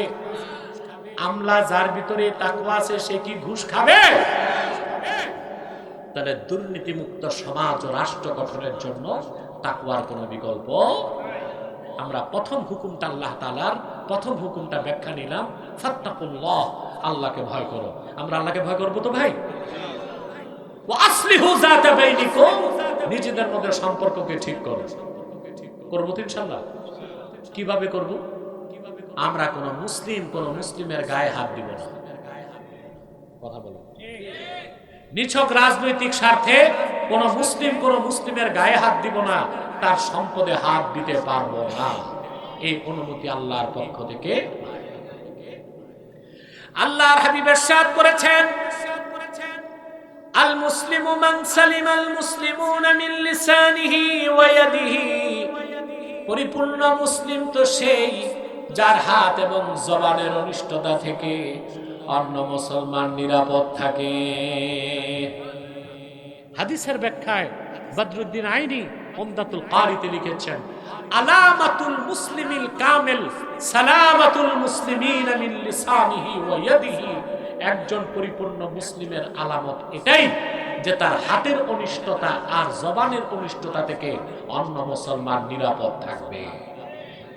এই সূত্রে আমরা সম্পর্ক ঠিক করতে পারি। কি করতে পারি? কথা বলেন। জালেম, হত্যাকারী, খুনি, দুর্নীতিবাজ, তাদের প্রতি আমাদের কোনো দয়া থাকবে না। তাদেরকে দয়া করলে ওইটা আরেক জুলুম হবে। তাদের শাস্তি নিশ্চিত করতে হবে। বাকি মুসলমান যারা, তাদের ক্ষেত্রে আমাদের ক্ষমা সুন্দর দৃষ্টিতেই আগাতে হবে। পারবো তো ইনশাআল্লাহ। এরপর আল্লাহ তাআলা বলেন, ওয়া আতিউল্লাহ ওয়ার রাসূল, আল্লাহর আনুগত্য করো, আল্লাহর রাসূলের আনুগত্য করো। আমরা করব তো ভাই? আল্লাহর আনুগত্য কি? আল্লাহ রাসূলের আনুগত্য কি? আল্লাহ রাসূল সাল্লাল্লাহু আলাইহি সাল্লামের ব্যাপারে আল্লাহ বলেন, মাইয়ুতির রাসূল ফাকাদ আতা আল্লাহ, যে ব্যক্তি মুহাম্মদ সাল্লাল্লাহু আলাইহি ওয়াসাল্লামের আনুগত্য করলো, সে তো আল্লাহর আনুগত্য করলো। তার মানে আল্লাহর আখির নবী মুহাম্মদ সাল্লাল্লাহু আলাইহি ওয়াসাল্লাম ১০০০ বছর আগে আল্লাহর পক্ষ থেকে যে দ্বীন এনেছেন, শরীয়ত রেখে গেছেন, সুন্নত রেখে গেছেন, সেই দ্বীনকে বিশ্বাস করে শরীয়ত মোতাবেক চলতে হবে। আর জীবনের সকল ক্ষেত্রে সেই সুন্নতের অনুসরণ করাটাই আল্লাহ রাসূলের আনুগত্য। আর আল্লাহ রাসূলের আনুগত্যটাই আল্লাহ রাব্বুল আলামিনের আনুগত্য। বলেন সুবহানাল্লাহ। এই চারটা কাজ করবেন। যদি করেন, আল্লাহ বলেন, ইন কুনতুম মুমিনিন, যদি তোমরা মুমিন হওয়ার দাবি করে থাকো, তাহলে আমরা পরিপূর্ণ মুমিন হতে পারবো। আল্লাহ তাআলা আমাদেরকে যেন সকল প্রকার শিরক, কুফর, নাফরমানি, বদদিনী থেকে রক্ষা করেন। বলুন আল্লাহুম্মা আমিন। সাদাকাল্লাহুল আযীম ওয়া সাদাকা রাসূলুহুন নবিয়ুল কারীম ওয়া নাহনু আলা যালিকা মিনাশ শাহিদিন ওয়াশ শাকিরিন আলহামদুলিল্লাহি রাব্বিল আলামিন। আমি খুব অবাক হলাম, ওয়াজ হইছে আর আপনারা কয়েকজন দাঁড়ায় গেছেন। আপনাদের কি আদব তবিজ নাই ভাই? আদব শিখেন নাই? আপনারা কি আউলিয়া কেরাম যে মুনাজাত লাগবে না, একজনও দাঁড়াবেন না, আদবের সাথে বসে থাকেন? সম্মানিত সুধী, বিদায় লগ্নে আমি আপনাদের উদ্দেশ্যে কয়েকটা কথা বলছি। আপনারা এখানে বিভিন্ন দল মতের মুসলমান আছেন না? জোরে বলতে হবে। আপনারা এক একজন এক এক পীরের মুরিদ, এক একজন এক এক মাদ্রাসার, এক একজনের টুপি এক এক রকম। কিন্তু আমার আপনাদের কাছে করজোর অনুরোধ থাকবে, দলীয় মতভেদ আছে থাক, মাসলাকগত দ্বন্দ্ব আছে তাও থাক, কিন্তু আমরা সকল দলের মুসলমান তিনটি ইস্যুতে এক হয়ে যাব। তার প্রথমটা হচ্ছে ইসলামের সুমহান স্বার্থ রক্ষায় আমরা ঐক্যবদ্ধ থাকব, মুসলমানদের মৌলিক দাবিগুলো আদায়ে আমরা এক হয়ে যাব। 3, বাংলাদেশের স্বাধীনতার প্রশ্নে আমরা এক থাকব। দুঃখজনক, আমাদের এই 3টি স্বার্থের বিরুদ্ধে কাজ করতেছে বাংলাদেশে 3টি অমুসলিম সম্প্রদায়। তার মধ্যে সবচেয়ে জঘন্য হচ্ছে কুখ্যাত কাদিয়ানি সম্প্রদায়। নিঃসন্দেহে তারা কাফের এবং অমুসলিম। তাদেরকে যারা কাফের বলবে না তারাও কাফের, কারণ তারা আল্লাহর আখিরি নবী মুহাম্মদ সাল্লাল্লাহু আলাইহি সাল্লামকে আল্লাহর শেষ নবী হিসেবে বিশ্বাস করে না। চিল্লায় বলেন নাউজুবিল্লাহ। সেজন্য তারা কি? তাদেরকে যারা কাফের বলবে না তারা কি? মানুষকে তারা ধোঁকা দেয়। মুসলমানদের মতো দাড়ি রাখে, টুপি লাগায়, মুসলমানদের মতো নাম রাখে, তাই বলি কি তারা মুসলমান হবে? আরে ভাই, দাড়ি রাখলে কেউ যদি মুসলমান হতে পারত তো রবীন্দ্রনাথ ঠাকুরের চেয়ে বড় মুসলমান কে হইত? সে কি মুসলিম ছিল না মুসলিম? টুপি লাগাইলে মুসলমান হওয়া যায়? ভারতের দিল্লি পার্লামেন্টে অনেক হিন্দু এমপিও তো টুপি লাগায়, তাই বলি কি মুসলমান হবে? নাম রাখলে মুসলমান হওয়া যায়? এক শয়তান বোতলে পেশাব করে উপরে নাম লেখছে শরবত, ওটা কি শরবত হবে? তদ্রুপ কাদিয়ানিরা কাফের। আব্দুল আউয়াল আব্দুল সামাদ, মোবাশ্বের আলী কবির চৌধুরী, শাহরিয়ার কবির আর নিঝুম মজুমদার, এসব নাম রাখার দ্বারা তারা মুসলমান হতে পারে না। আমার ভাইয়েরা, আমার বন্ধুরা, আমার আল্লাহ নূর নবীজি আমার মুহাম্মদ মুস্তাফা সাল্লাল্লাহু আলাইহি ওয়াসাল্লামের ইসলাম ও কোরআনের হাজার হাজার হাজার বছর পরে বর্তমান ভারতের কুখ্যাত পাঞ্জাবের কুখ্যাত গুরুদাসপুরের কুখ্যাত কাদিয়ানে ইংরেজ আমলে এক শয়তান নিজের নবী দাবি করছে। আরে ভাই, চিল্লায় কোন নাউজুবিল্লাহ। শয়তানটার নাম রেখেছিল তার বাপ মির্জা গোলাম আহমদ কাদিয়ানি। সাবধান, তাকে গোলাম আহমদ বলা যাবে না, কারণ গোলাম আহমদ অর্থ আহমদ এর গোলাম। কোন কাফের কোনদিনও গোলাম আহমদ এর গোলাম হতে পারে না। আর কাদিয়ানের কাজ্জাব ছিল শেষ দরজার কুখ্যাত কাফের। সে গোলাম আহমদ এর গোলাম ছিল না, সে ছিল কুখ্যাত শয়তানের কুখ্যাত গোলাম। কাদিয়ানের কাজ্জাব, মিথ্যা নবুয়তের দাবিদার মির্জা গোলাম শয়তান কাদিয়ানির উপর গজব এসেছে 1908 সালে। যখন গজব এসেছে, কাদিয়ানের কাজ্জাব, মিথ্যা নবুয়তের দাবিদার মির্জা গোলাম শয়তান কাদিয়ানি 1908 সালে ধ্বংস হয়ে কুখ্যাত জাহান্নামের কুখ্যাত কুকুরে পরিণত হয়েছে। তার অনুসারীরাও ধ্বংস হয়েছে। বর্তমানে কিছু কাদিয়ানি বাংলাদেশে আছে। ইতিমধ্যেই তারা বাংলাদেশে 100 সেন্টার করে ফেলছে। দুঃখজনক, আপনাদের শ্যামনগরে তারা আস্তানা করে ফেলছে। বাংলাদেশে 100 সেন্টার করছে, শ্যামনগরে ওদের আস্তানা আছে। নাম পরিবর্তন করে করে ওরা মিথ্যা পরিচয় দেয়। কখনো নিজেদের পরিচয় দেয় আহমদি জামাত, কখনো বলে আহমদিয়া জামাত, কখনো বলে আহমদি সম্প্রদায়, কখনো বলে আহমদিয়া সম্প্রদায়, কখনো বলে আহমদি মুসলিম জামাত, কখনো বলে আহমদিয়া মুসলিম জামাত। সাবধান, যত কাদিয়ানি ছিল আছে থাকবে, তারা কেউ আহমদি জামাত নয়, আহমদিয়া জামাত নয়, আহমদি সম্প্রদায় নয়, আহমদিয়া সম্প্রদায় নয়, আহমদি মুসলিম জামাত নয়, আহমদিয়া মুসলিম জামাত নয়। তারা শয়তানি জামাত, কুখ্যাত জাহান্নামের কুখ্যাত কুকুরের দল। আমাদের সকল দলের একটাই দাবি, অনতি বিলম্বে স্বাধীন বাংলায় শয়তান কাদিয়ানীদেরকে রাষ্ট্রীয়ভাবে অমুসলিম ঘোষণা করতেই হবে, করতেই হবে, করতেই হবে। এই দাবি আদায়ে যদি জানমাল দিতে হয়, কারা কারা প্রস্তুত আছেন হাত তুলে দেখেন।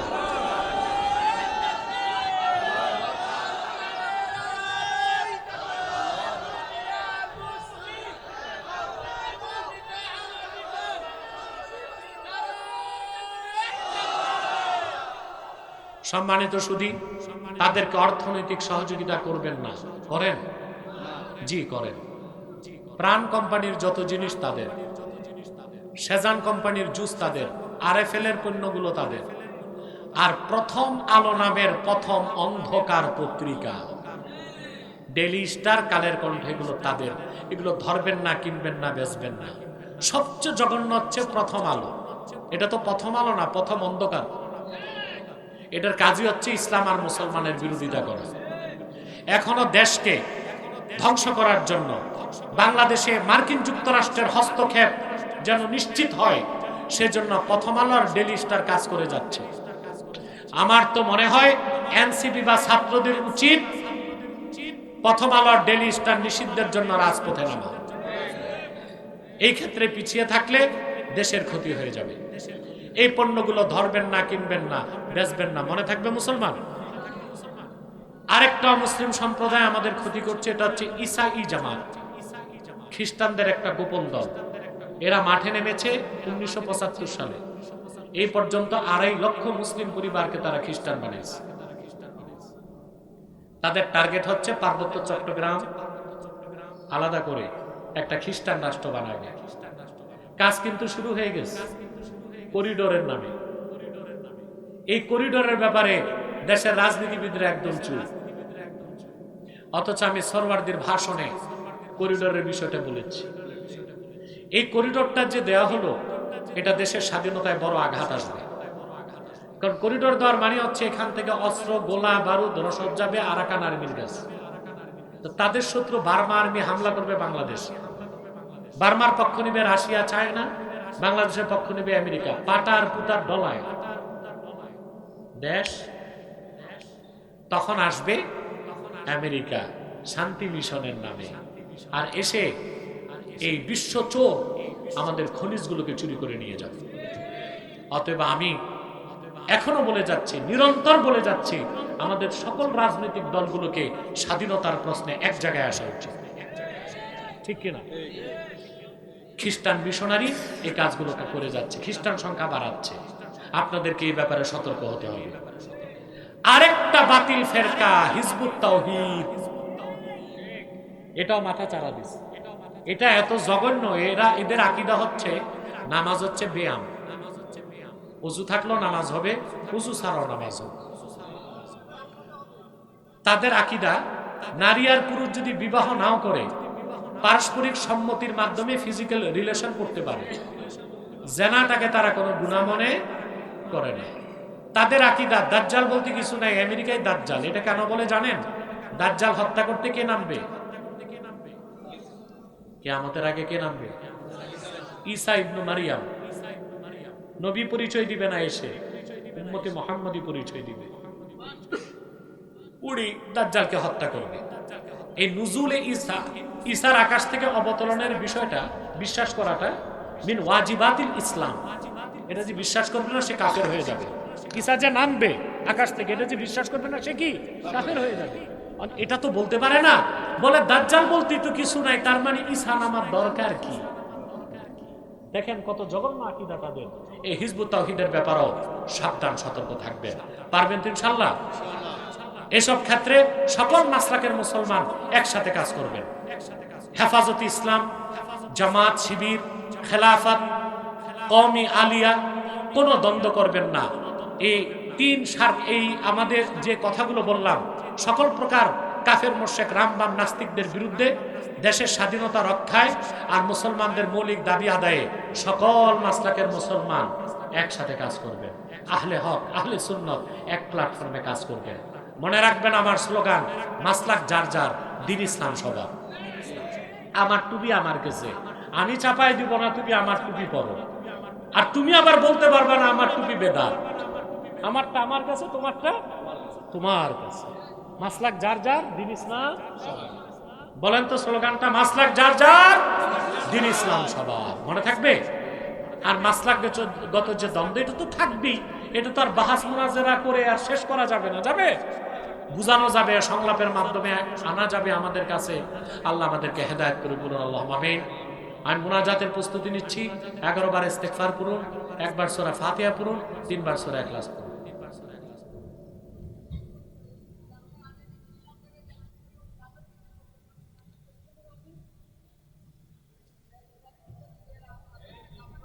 এই প্রশ্ন থাকলে লিখিত দেবেন, প্রশ্ন থাকলে লিখিত দেবেন, এইভাবে বলবেন না।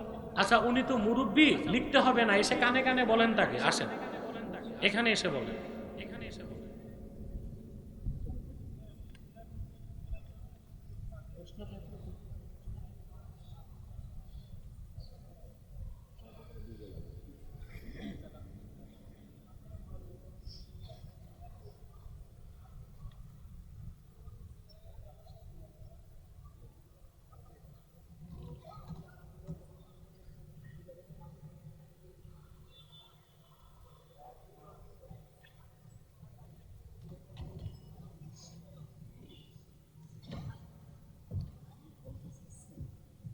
কিছুদিন আগে নাকি মিডিয়ায় কোথাও প্রকাশ হয়েছে যে আপনি নাকি মোহাম্মদ আনসারী হুজুরে কাফের বলছেন, এটা সত্য না মিথ্যা? হ্যাঁ, যাকে কাফের বলছি জেনে বুঝে বলছি। আপনি ওই লেকচারটা নিয়ে দেখে নিবেন। কিয়ামতের ময়দানে ৭২টি দল বিভক্ত হবে, তার মধ্যে একটি মাত্র দল জান্নাতে যাবে। সেটি কোন দলের অনুসারীরা জান্নাতে যাবে, বাকি ৭১ দলের চেনার উপায় কি? জি, এটা সহিহ হাদিস। রাসূল করিম সাল্লাল্লাহু আলাইহি ওয়াসাল্লাম ইরশাদ করেছেন, বনি ইসরাইল ৭২ ফেরকায় ভাগ হয়েছে, আমার উম্মত ৭৩ ফেরকায় ভাগ হবে। একটা ফেরকা বেহেশতে যাবে, সেটা কোনটা? মা আনা আলাইহি ওয়া আসহাবি, অর্থাৎ আমি মুহাম্মদ সাল্লাল্লাহু আলাইহি ওয়াসাল্লাম যে পথ মত দিয়ে গেলাম, যে পথ মতের উপর আমার সাহাবীগণ আছে, এই পথ মতের অনুসারীরাই বেহেশতে যাবে। আমার কিছু কিতাব আছে, স্টেজে নিয়ে যাবেন। নির্বাচিত তাফসীর প্রথম খণ্ড সূরা ফাতিহার তাফসীর, এটা নিতে পারেন। নির্বাচিত তাফসীর দ্বিতীয় খণ্ড, দ্বিতীয় খণ্ড নির্বাচিত তাফসীর সূরা ইখলাস, সূরা ইনশিরাহের তাফসীর, এটা নিতে পারেন। আর বুখারী শরীফের প্রথম হাদিস ইন্নামাল আ'মালু বিন্নিয়াত, এই হাদিসের উপর একটি হাদিসের উপর একটি কিতাব, এটাও নিয়ে যেতে পারেন। আমি দোয়া চাই অনেকের জন্য। আমাদের আজকের সভাপতি কবির হোসেন, ব্যবসায়ী মানুষ, আল্লাহ তার হালাল ব্যবসায় বরকত দিন। আমার কলিজার টুকরা যুবকগুলো কই মাহফিলের আছে? আমি সবার দায়িত্ব পালনে আছে, আমি ওদের জন্য দোয়া চাই। আমাদের প্রিয় সংগঠন তাহরিকে খাতমে নবুয়ত বাংলাদেশে যারা কাজ করছে, আমার ভক্তবৃন্দ অনেকেই দোয়া চেয়েছে, তাদের জন্য দোয়া করবেন। বিশেষ করে ডাক্তার শামসুর রহমান সাহেব, আপনাদের এই সাতক্ষীরার একজন বিখ্যাত চাইল্ড স্পেশালিস্ট, চিনেন আপনারা অনেকে। আমি শামসুর রহমান সাহেবের এখানে কবে আসতেছি? 20 তারিখ। এলাকার নাম কি?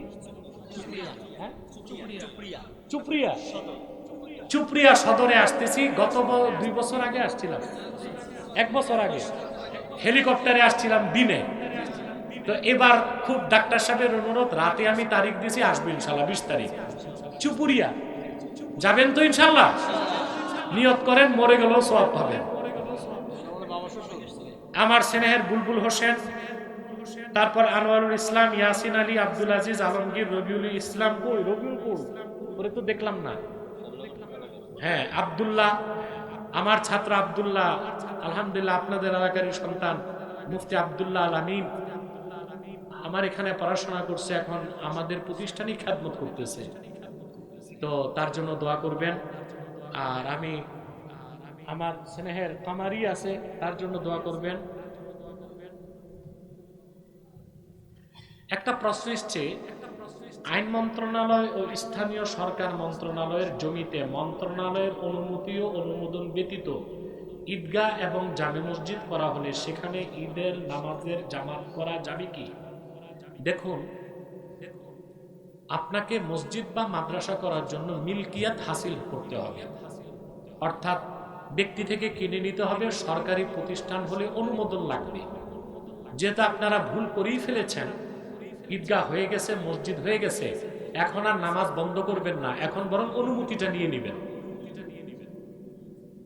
তোমাদের কোনো বক্তব্য আছে না? দোয়া করে দিচ্ছি। আচ্ছা, এক ভাই প্রশ্ন করছেন যে মিলাদ কিয়ামের ব্যাপারে।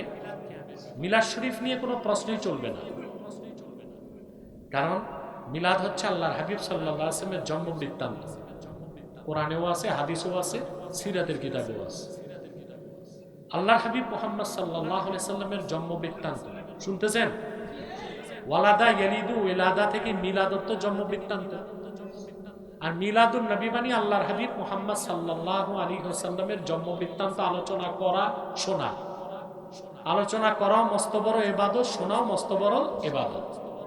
কথা বলে না, একটু মনোযোগ দেন, তাহলে আপনি আর বাড়াবাড়ি করবেন না। এই কোরআন কারিমে, এই কোরআন করিমে ঈসা নবীর জন্ম বৃত্তান্ত নাই? জোরে বলেন বাবা। দীর্ঘ আলোচনা করছেন আল্লাহ সূরা আলে ইমরানে। তারপরে ইয়াহইয়ার জন্ম বৃত্তান্ত নাই?